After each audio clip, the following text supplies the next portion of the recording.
Trump'ın komandası İsrail'e çok yumuşaq və xoş münasibətləri var. Bu heç kimə sir deyil.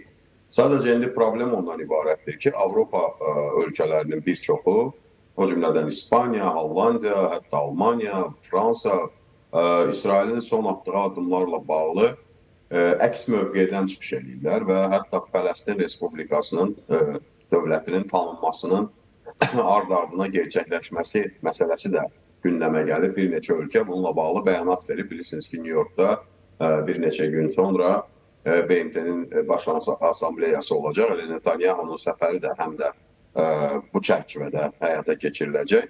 Ona görə də indi Avropalı partnyorlarla Amerikanın arasında bu məsələ ilə bağlı bəzi ciddi fikir ayrılıqlarının olduğu meydana çıxır və indi də bilirsiniz ki, Trump Böyük Britaniyada səfərdədir, dövlət səfəridir və Böyük Britaniyada Starmer'la görüş də nəzərdə tutulub və Böyük Britaniya hökuməti, o cümlədən Keir Starmer bu yaxınlarda açıqlama verdi ki, onlar da Fələstini tanıya bilər.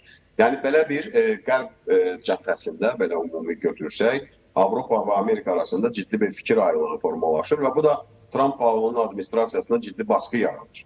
Çünki istər-istəməz həm NATO'da, həm qərb blokunda belə deyək, tərəfdaşları və partnyorları olduğu ölkələrin İsrail məsələsinə görə fərqli düşünməsi Amerika daxilində də müəyyən dərəcədə fərqli fikirlərin yaranmasına səbəb olur.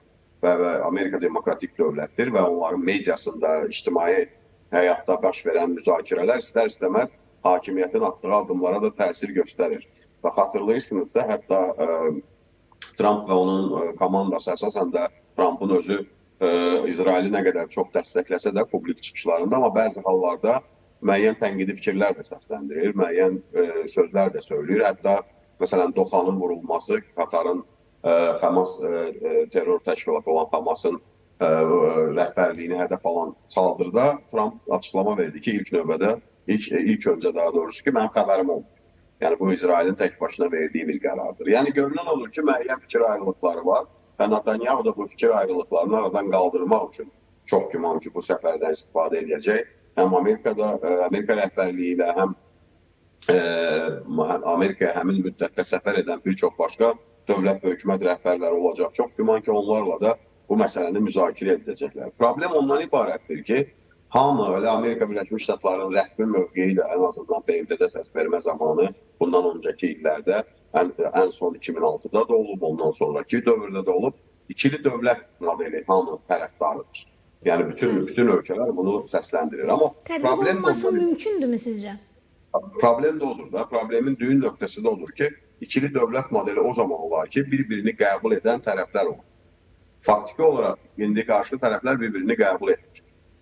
Fələstin tərəfi, ən əsasən də Fələstinin siyasi hərəkatının daha radikal qrupları İsrail adında dövlətin olmasını istəmirlər. Yəni o qəbul etmirlər daha doğrusu.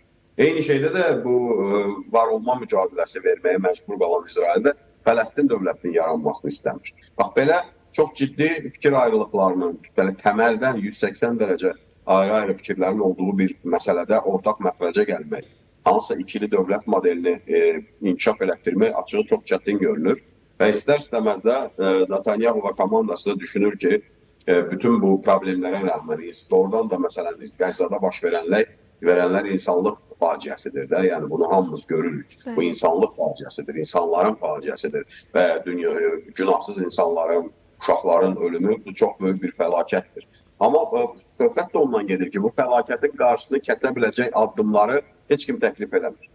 Qarşı tərəflər bir-birinə etdikləri təkliflər qaban-dabana ziddir və onların mövqelərini yaxınlaşdırmaq demək olar ki, mümkünsüz görünür.